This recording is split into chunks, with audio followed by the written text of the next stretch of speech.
বলা হয় অহংকারের থেকে বড় ভয়ানক আর কিছু নেই।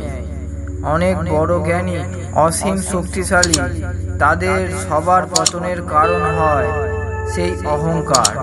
কিন্তু অহংকার কি সর্বদাই অনুচিত? সর্বদাই কি বিনাশের কারণ হয়ে ওঠে? এর উত্তর হলো না।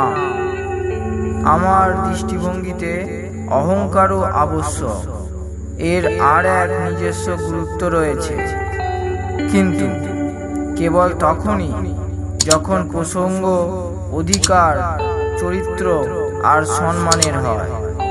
যখন এই তিনটির দিকে প্রশ্নচিহ্ন ওঠে, তা হলো অহংকারের চিন্তা অনুচিত নয়।